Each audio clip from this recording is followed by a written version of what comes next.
오늘도 하나님의 말씀을 듣는 가운데 한 단계 믿음의 진보가 일어나는 복된 밤이 되기를 간절히 소원합니다. 지금 오늘 본문 말씀을 볼 때 앞절, 그러니까 1절부터 12절까지 있는 말씀을 좀 살펴볼 필요가 있습니다. 성경 말씀을 볼 때 앞전에 어떤 일이 있어서 오늘 본문의 내용이 등장을 했는가, 이걸 살펴보는 것이 본문의 열쇠를 여는 아주 중요한 단서가 되겠죠. 이때 어떤 일이 있었냐면 10장에 바리새인들이 예수님을 시험하려고, 예수님을 시험하려는 것은 예수님을 의도적으로 파멸시키려는 그런 의도를 가지고 접근을 했습니다. 오늘 본 장뿐만 아니라 여러 군데에서 예수님 십자가에 돌아가시기 전까지 이 바리새인들의 이 공략이 얼마나 집요한지, 예수님을 파멸시키려는, 그러니까 그 배후에는 사람들은 절대로 예수님을 파멸시킬 수 있는 능력이 없죠. 그런 계획도 못하고, 그러니까 그 배후에는 사단의 공작이 있다는 사실을 우리가 알 수 있습니다. 아주 간교한 공작으로 예수님을 시험에 빠뜨리고 예수님을 곤란하게 만들려는 그런 의도적인 접근을 가지고 등장을 한 것입니다. 그래서 이 모든 사실을 예수님이 다 잘 아시니까 하나님의 말씀으로 그들을 무력화시키는, 오늘 본문 안에서 등장하는 내용이 신명기서의 내용이 이제 등장을 하고요, 예수님이 말씀으로 이 모든 일들을 물리치시는 그런 장면이 등장을 합니다. 1절부터 시작되는 이곳은 이제 그 지역이 헤롯 안티파스가 통치하는 그런 지역이 되겠습니다. 그곳에 바리새인들이 또 등장을 해서 예수님을 괴롭히고 있는데, 바리새인들이 던진 질문이 있습니다. 1절부터 12절까지의 내용을 잘 보시면, 남자가 아내를 버리는 것이 옳으냐? 이게 단순한 질문인 것 같지만 이 질문은요, 당시 사회 상황과 맞물려서 아주 그 신문을 하듯이 아주 심각한 정치적인 배경이 있는 그런 질문이 바로 이 남자가 아내를 버리는 것이 옳으냐, 그러니까 결혼 문제를 가지고 지금 접근을 한 것입니다. 이 문제를 제기하다 어떻게 되었냐면, 남자가 여자를, 아내를 버리는 것이 옳으냐라고 하는 문제 가운데 누가 걸려 있었냐면 세례 요한이 걸려 있었던 것입니다. 모든 질문은 다 의도가 있기 마련인데, 세례 요한과 같이 예수님도 걸려 넘어지게 만들려는 그런 의도를 가지고 예수님께 접근을 한 것입니다. 바리새인들이 지금 이스라엘의 현재 문제 중에 가장 논쟁이 되고 있는 문제는 뭐냐면, 이 왕이라고 할 수 있는 헤롯 안티파스가 이 이복 동생인 빌립의 아내 헤로디아를 이렇게 이간질해서 그리고 자기 아내로 만드는 과정 중에 있었던 것이죠. 이것 때문에 세례 요한이 죽었거든요. 이 문제를 제기하다가 이게 정치적인 문제까지 비화되면서 나라가 온통 시끄러워진 것입니다. 왕이 모범을 보여서 결혼 문제에 깨끗해야 되는데, 왕이 이복 동생의 아내를 간음하는 그런 문제가 걸려 있어서 이혼 문제까지 비약되었기 때문에 이런 정치적인 의도를 가지고 예수님께 질문을 해왔던 것입니다. 그러니까 헤롯이 이 동생의 아내 헤로디아와 결혼을 하기 위해서 자기의 먼저 아내를 버리고 헤로디아를 얻기 위한 그 과정 중에 바리새인들도 헷갈리는 거고, 제사장들도 그렇고, 유대 지도자들이 다 온통 이 문제로 내용을 앓고 있는 것이죠. 이런 불법에 대해서 아무도 그 권력 앞에 이야기도 못하고 속으로 끙끙 앓고 있고, 잘됐다, 예수님이 나타나셨는데 예수님은 그럼 어떻게 하겠는가. 세례 요한은 직설적으로 이야기를 하다가 그만 헤롯이 그마저도 겁이 나서 잘 처리를 못하다가 이 헤로디아의 딸의 사건을 통해서 세례 요한이 죽게 되었는데, 이 문제를 가지고 예수님에게 똑같이 질문을 하고 있는 것입니다.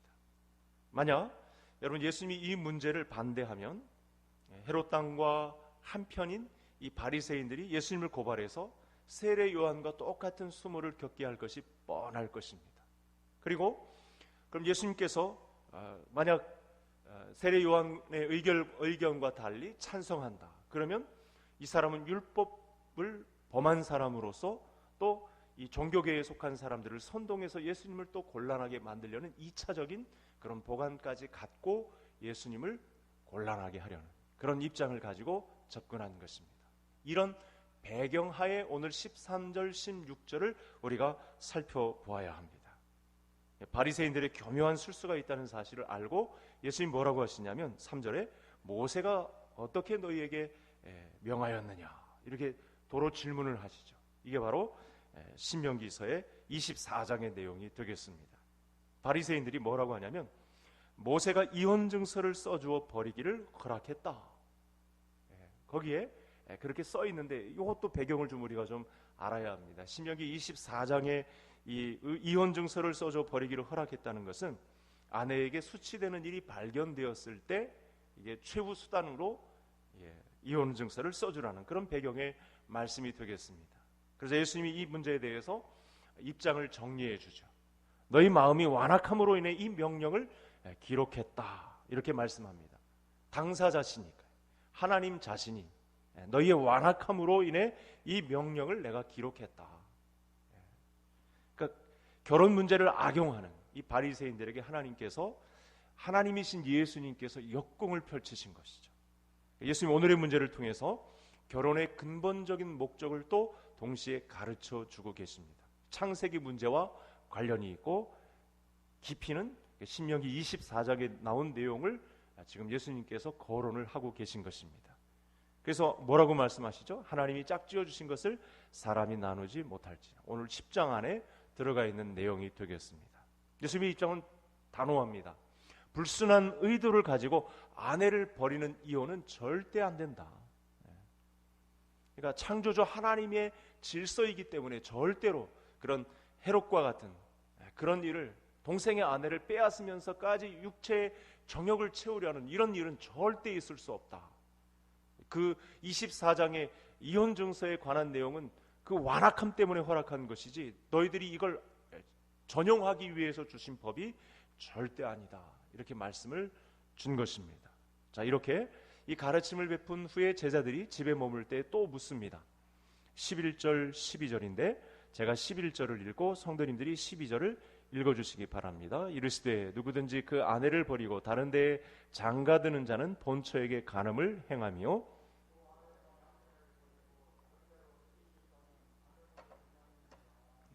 여러분 당시 유대 사회는요 여자가 좀 죄송합니다. 잘 들으시기 바랍니다. 감히 여자가 남편에게 이혼 요구를 할 수가 없는 시대였습니다. 우리나라도 똑같았죠.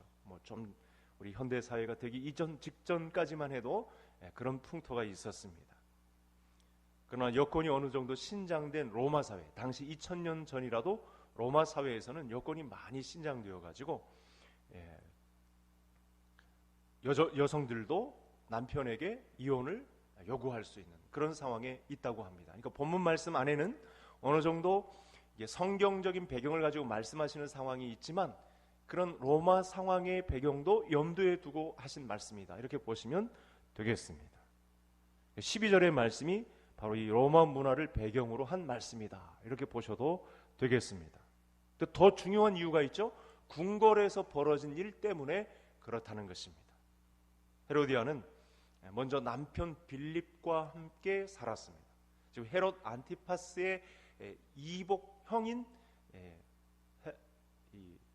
헤롯 안티파스 그리고 이복 동생인 빌립의 아내가 헤로디아인데 이 헤로디아의 이 빌립의 집에 방문을 했을 때 헤로디아의 미모에 반해 가지고 그만 학자들은 집요하게 헤로디아가 같이 살 것을 남편이 엄연히 있음에도 불구하고 동생과 잘 살고 있는 아내를 이렇게 선동해서 자기와 같이 살자 이렇게 압력을 넣었던 것입니다. 그러니까 좀 직설적으로 이야기하자면 한 가정을 파괴함에 있어서 육체적인 정욕이 동원된 것입니다.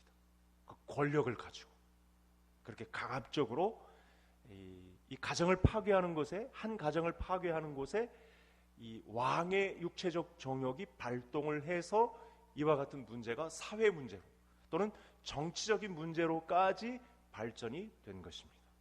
이 문제를 세례 요한이 나타나자마자 머리가 돌아가지고 도대체 있을 수가 없는 일이다. 왕이 본을 보일 사람이 이 궁궐에서 가정에 본을 보여야 할 사람이 이런 육체적 정욕에 매여가지고 이런 짓거리를 하고 있으니 도저히 참을 수가 없다. 그래서 치근을 하다가 그만 죽임을 당한 것입니다. 결국 헤로디아는 빌립과 이혼을 하고 헤롯 안티파스와 결혼을 했습니다. 이 문제로 세례 요한이 대노를 했고, 지금 예수님도 똑같은 입장을 가지고 지금 오늘 본문 말씀 앞에 선 것입니다. 여러분, 마찬가지로 예수님에게 똑같은 죄목을 뒤집어 씌우기 위해서 바리새인들이 아주 좋은 정황이죠. 세례 요한도 넘어졌고 예수님도 넘어뜨릴 아주 좋은 찬스를 지금 바리새인들이 붙잡은 것입니다. 그래서 예수님은 이 결혼의 순리를 강조하시면서 창세기의 말씀을 꺼내시고 신명기 24장의 내용도 말씀하시면서 이 결혼은 잘못되었다. 똑같이 세례 요한과 같이 같은 입장을 나타내셨습니다. 하나님은 창조의 순간부터 남자와 여자를 만드셨고 부모를 떠나 한 가정을 이루면 절대로 깨트릴 수 없다. 창세기 2장의 내용을 오늘 본문 말씀 안에 똑같이 인용했고, 요즘 결혼식 주례에서도 오늘 본문이 많이 1절부터 12절까지의 내용이 많이 사용이 됩니다. 최종적으로 이 헤롯 안티파스와 헤로디아의 결혼은 하나님이 원하시는 모습이 아니고 이들은 중범죄인 간음을 저지른 것입니다. 한 가정을 파괴하면서까지 육체적 동원을 한 것이죠. 권력을 가지고 굉장히 난폭한 왕이었죠.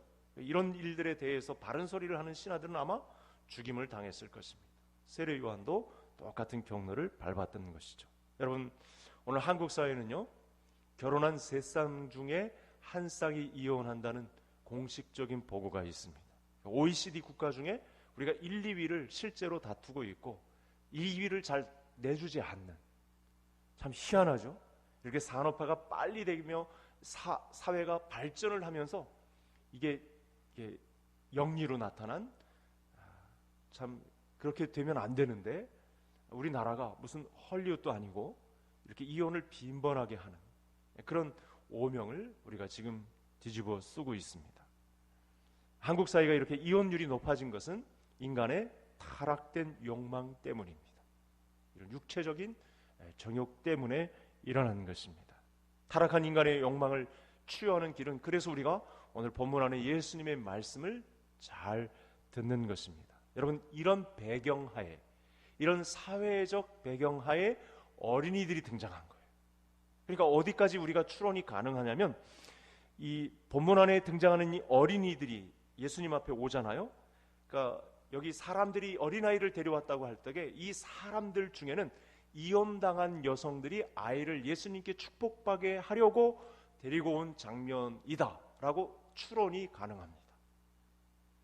정상적인 가정에 있던 아이들이 어른인, 유대사회 어른 예수님께 축복받으려고 데리고 온 게 아니라 약해진, 육체적 정욕에 의해 쫓겨남을 당한 그런 가부장적인 사회, 남편들로 인해 오갈 데 없는 연약한 여인들이 자녀들을 데리고 예수님께 축복받게 하려고, 유대사회의 관념에는 아이들을 어른이 축복하는 그런 관습이 있습니다. 그 어른인, 새롭게 나타난 어른 예수님 앞에 이렇게 약해진 연약한 여인들이 자녀들을 축복받게 하려고 이 자리에 온 것이다. 이런 내용을 우리가 어린이날, 또 어린이 주일에, 또 지금 이 상황에서 이 사회 상황과 맞물려서 우리가 보아야 합니다. 여러분, 사람들은 예수님이 만져주심을 바라고 어린아이들을 예수님께 데리고 왔습니다. 그 만져주심, 어린아이의 머리에 손을 얹고 축복해 달라고 이렇게 온 것입니다. 그러니까 정상적인 가정이고 이렇게 아무 문제가 없으면 사실은 이런 데를 갈급해하지도 않고 찾아오지도 않죠.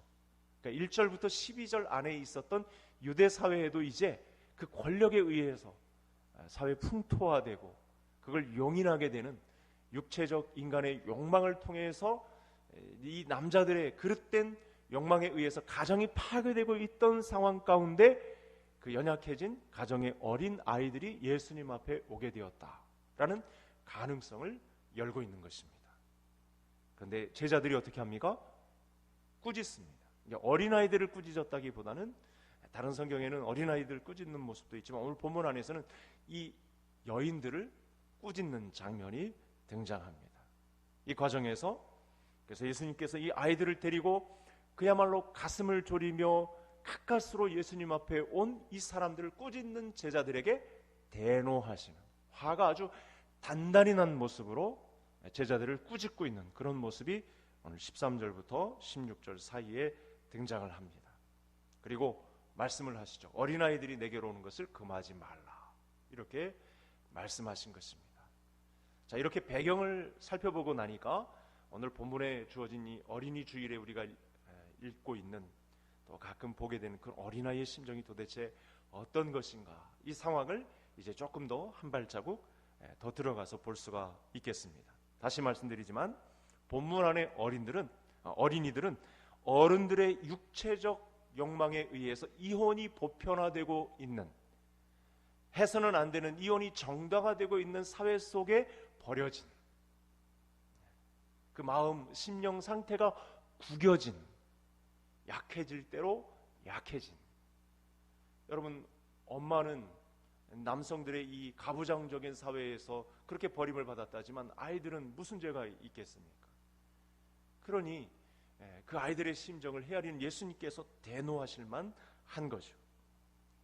여러분, 어린이는 나라의 초석입니다. 지난 주일에 도종환 시인의 시처럼 연두빛 잎이 나무 위에 성장한 것만큼 나무는 성장한 것이다 라고 했던 말과 똑같은 것이죠. 대한민국의 어린이 인구는 지금 현저하게 줄어들고 있습니다. 나라의 통계에 의하면 지난 20년 동안 10년 단위로 200만씩 어린이 인구가 줄어들고 있습니다. 이 문제는 교회 안에서까지 이제 심각한 문제로 대두되고 있습니다. 이 문제로 얼마나 많은 포럼, 세미나가 열리고 있는지 모릅니다. 애들을 가르치려고 해도 교회에 아이들이 없으니까요. 그 배경을 살펴보면 오늘 본문 안에 어른들의 그릇된 욕망이 작용하고 있는 그런 그릇된 결혼 풍토를 보면서 누가 결혼을 하려고 하겠습니까? 비혼이라는 아주 이상한 용어까지 생겨나고요. 또 TV 방송 속에 이 미혼모가 다른 나라에 가서 아기를 낳고 우리나라는 그걸 불법으로 여기니까 그걸 가지고 와서 방송에서 버젓이 방영시켜주는 대리모, 뭐 이런 이 성 개념도 이제 국회에 계류되어 있는 그런 이 성 개념도 모호해지는 그런 상황 가운데 아이들의 숫자가 줄어들고 있는데, 이 모든 것은 다 교회의 불확실한 미래, 이걸 조장하고 있는 영적인 싸움에 있다는 사실을 알아야 합니다. 우리가 정상적인 하나님의 명령을 받은 가정이라면요, 사실은 다복해야 합니다. 가지 많은 나무라도 하나님의 명령을 받아서 생육하고 번성하는 가정이 되어야 합니다. 여러분, 신실한, 그러니까 우리가 미국 북장로교 선교사님들의 영향을 받은 우리 장로교단이잖아요. 그러니까 지금도 미국이나 네덜란드나 이렇게 정통신앙을 보수하고 있는 가정의 집안들은요, 거의 10명이 넘는 자녀들을 많이 낳고 있습니다. 하나님의 나라를 거룩한 씨를 통해서 번성한다라는 그런 성경적인 관념을 가지고 가정을 이렇게 확장해 나가는 거죠. 그러니까 오늘날의 이런 통계와 우리 한국 사회가 겪고 있는 어린이 숫자의 적음은 사실은 영적인 싸움 한복판에 우리 아이들이 피해를 당하고 있는 현상이다, 이렇게 보셔도 정확하겠습니다. 그런 과정에서 또 제자들은 꾸짖고 있는 상황이니까 예수님께서 얼마나 그야말로 화딱지가 나시겠습니까? 그래서 아주 단단하게 예수님께서 화가 나셨고 제자들을 아주 나무라고 있는 그런 모습을 보고 있습니다. 예수님은 어린이의 접근을 차단하는 제자들의 행동에 대해서 아주 민감하게 반응하셨습니다. 자, 화를 내면서까지 그러면서 단호하게 가르치시죠.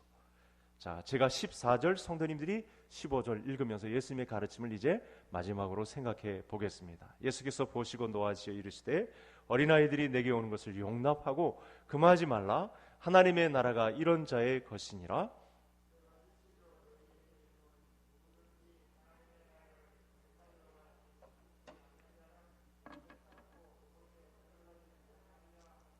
아멘.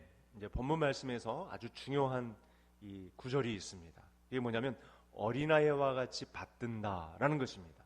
그러니까 어린이는 받드는 자에 있어서 이게 최고예요. 어린이는 받듭니다. 그러니까 당시 여인들과 어린이, 오늘 본문 안의 배경이 되는 여인들과 이 어린이들은요, 당시에 소유물처럼 여겨지던 그런 때였습니다. 근데 예수님은 오늘 본문 안의 어린이를 어떻게 여겼냐면 하나님 나라의 큰 자로 여겼습니다. 하나님 나라에서는 어른이나 어린이나 구분이 없습니다. 왜냐하면 그들 모두가 다 받드는 자이기 때문에 그렇습니다. 그러니까 어린이나 어른을 따로 구별하지 않으시고 이 어린이가 가진 받들물 가치의 이 최고로 예수님께서 여겼습니다. 하나님 나라를 가지고 오신 예수님께서 어린이들의 상태를 보니까 이 아이들은 하나님의 나라를 받드는 자들이에요. 받든다라는 것은 공경한다, 겸손하게 받아들인다라는 그런 뜻을 갖고 있습니다. 그러니까 여러분, 예수님이 칭찬하시는 이 어린아이들은 예수님을 하나님의 아들, 심지어 예수님을 그리스도로 믿고 받아들이는 사람들, 예수님을 바라보고 예수님을 하나님으로 공경하고 있는 자들, 이런 해석까지 가능합니다. 아멘이십니까? 어린이는 예수님을 하나님 나라의 왕으로서 받드는 일에 주저하지 않는 자들이에요. 그러니까 하나님 나라에서 큰 자는 예수님을 거기서도 왕으로 모시고 있는 자들이에요. 겸손하게 하나님을 공경하고 받아들이고 있는 자들, 이렇게 해석이 가능한 것입니다. 그런데 당시 유대사회의 어른이라고 할 수 있는 제사장들, 바리새인들, 율법사들, 서기관들, 이런 사람들은 예수님이 행하시는 하나님 나라의 표적을 보고도 예수님을 받아들이지 않았습니다. 받들지 않았습니다. 그러니까 지금 여기까지 온 이 어머니들이 데리고 온 어린아이들은 예수님이 이적을 행하시는 현장에 한 번 이상 경험을 한 사람들이라는 가능성도 우리가 열어놓아야 합니다. 거기서 예수님이 하나님 나라의 왕이라는 사실을 알고 그리스도로 믿고 받들었다. 예수님이 이런 말씀을 지금 하고 있는 것이죠. 어른들은 과거 자기의 지식이나 그런 정치적인 경험이나 과학이나 종교적인 판단이나 자기들의 신념, 여기에 의지하고 있었지만 아이들은 예수님을 보자마자 그분이 하나님 나라의 주인이란 사실을 알고 그분을 받듭니다. 그러니까 어린아이처럼 받들지 아니하면이라고 한 말이 본문 안에 이 내용인 거죠. 심지어 바리새인들은 예수님을 넘어뜨리려고 하는 자, 유대사회의 대표적인 어른이라고 할 수 있는 바리새인들은 어떻게 하면 예수님을 파멸시키는 가운데 몰아붙일까, 이 궁리만 하고 있는 가운데 그래도 어린이들은 그렇게 사회적인 약자로 버림을 당하는 과정 속에서도 예수님을 그리스도로 알고 하나님 나라의 주인으로 받들려고 나온 상태의 어른들입니다. 그런 하나님 나라의 가치를 안 사람이기 때문에 예수님은 하나님 나라의 어른이나 어린이를 동등한 가치로 놓고 취급을 하신 것입니다. 이런 배경이 오늘 본문 안에 숨어 있습니다. 여러분, 이번 주일 예배 때 마태복음 18장 1절부터 4절에 나온 내용도 천국에서 누가 크냐, 이 질문 앞에 어린아이를 세우시고 말씀하시죠. 너희에게 이르노니 너희가 돌이켜 어린아이들과 같이 되지 아니하면, 바로 이 어린아이들과 같이 되지 아니하면이라고 할 때 중요한 단어입니다. 받드는 자입니다. 받든다, 공경한다라는 말이죠. 이 받든다라고 하는 말 앞에는 우리가 부모님이 사실은 자녀들에게 이렇게 온전치 못한 모습을 보일 때도 부모의 위치를 그 가정의 질서를 따라서 받들어주는 상태, 까지를 포함하는 것입니다. 당시 어른들은 예수님을 곤란한 지경에 파멸로 이끌어가고 있는 대표 주자 바리새인이 등장을 해서 이런 일들을 벌이고 있었음에도 불구하고 사회적인 약자로 취급을 받고 있던 어린이들에 의해서 예수님은 공경을 받고 있었습니다. 하나님 나라에서 큰 자는 받드는 자였다는 사실을 이 어린이들이 지금 이런 모습을 보이고 있었던 것입니다. 당시 사회 주류층 어른들은 예수님을 하나님 나라의 주인으로 받아들이지 않았지만 소외받고 소유물로 취급이 되었던 여인들이 아이들을 데려왔고,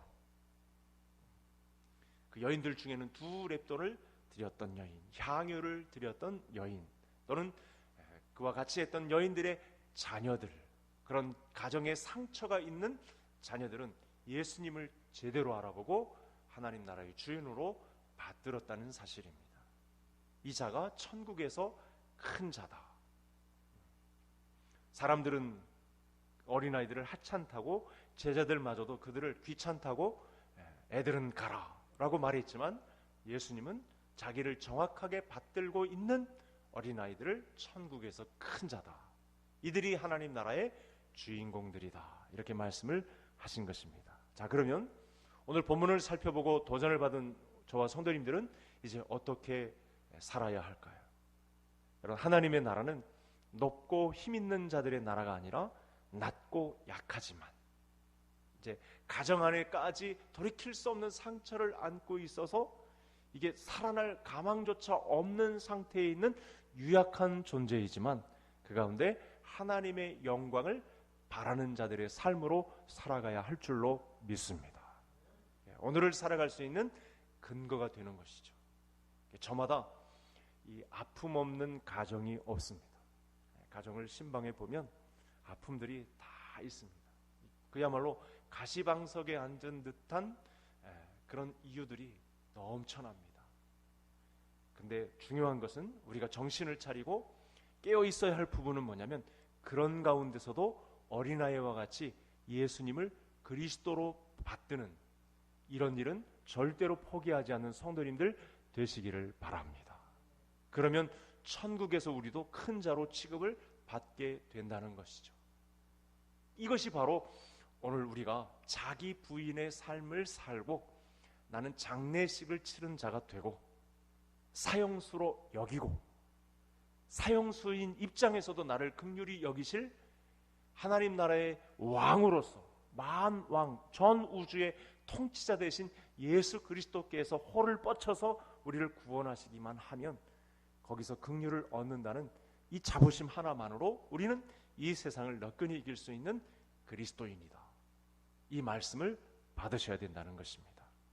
혹시 여러분, 나는 내가 지금까지 이룬 지위, 세상의 명예, 재정, 자존심 때문에 혹시 이 예수님의 말씀을 듣지 않는 가운데 있었던 것은 아닌지 마지막 말씀을 점검하면서 우리가 한번 살펴봐야 하겠습니다.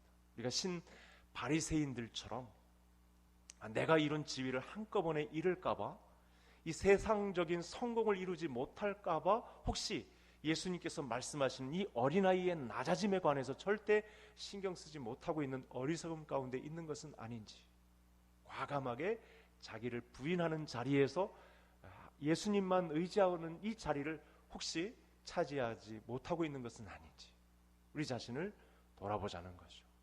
이것이 어린이 주일, 어린이날을 맞이한 어린 우리들에게 예수님께서 주시는 부탁의 말씀입니다. 우리에게는 하나님이 주신 아주 귀한 선물이 있습니다. 그게 뭐냐면 교회와 가정입니다. 남편과 연합하여, 남편과 아내가 연합해서 한 몸을 이루는 가정을 통해서, 또 그리스도와 성도가 연합해서 한 몸을 이루는 교회를 통해서 이 땅에서도 하나님의 나라를 맛보고 영광 중에 다시 오실 예수 그리스도를 우리가 맞이할 수 있다. 여러분, 이것이 우리에게 오늘날 희망입니다. 코로나19 이 전 세계적인 감염병 유행 속에서도 시체가 널브러지는 상황 가운데 있어도, 그렇게 유약한 상태에 우리가 목숨이 경각에 달린 상태에 있어도 이 지상에서도 하나님의 나라를 누릴 수 있는 놀라운 비밀이 오늘 예수님의 긍휼입니다. 집에서 쫓겨나고 아버지의 가부장적인 육체적 정욕에 의해 이 내던져진 아이들의 상황이라도 그들이 사람을 살리러 오신 예수 그리스도를 하나님의 아들로 보고 주인인 줄로 알고 받들어 섬겼던 그 어린아이들, 그 상태를 우리에게 오늘 본문 안에서 요구하고 있는 것입니다. 낮은 곳에서, 가장 유약한 곳에서, 목숨이 경각에 달린 곳에서, 치명적인 가정의 상처를 안고 있는 그 상황 속에서도 예수님을 바라보았던 본문 안의 어린아이들처럼 저와 모든 성도님들도 예수 그리스도를 하나님의 아들, 만왕의 주인으로 그렇게 공경하여 받드는 삶을 주님 오실 때까지 섬기는 우리 모든 성도님들이 되시기를 주의 이름으로 축복합니다.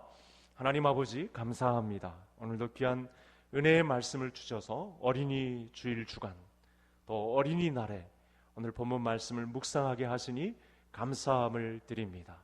주님 주신 가정과 교회를 통해 오직 예수님을 어린아이처럼 기다릴 수 있는 저희 모두가 되게 해 주옵소서. 우리 가정의 상황이 녹록지 않고 사람들에게 우리 가정의 사정을 알리기가 참 치욕스러운 상황 가운데 있을지라도 어린아이가 본문에서 바라본 예수님을 하나님의 아들 그리스도로 믿고 받아들이고 하나님의 나라의 주인공들이 다 된 것처럼 천국에서 큰 자라는 음성을 들은 것처럼 우리도 자기를 부인하며 장례식을 치는 자의 자기 부인을 감당하며 예수님 한 분만 바라보고 의지하는 삶을 끝까지 청정하여 받드는 저희 모두가 되게 해 주옵소서. 예수님의 이름으로 기도하옵나이다. 아멘.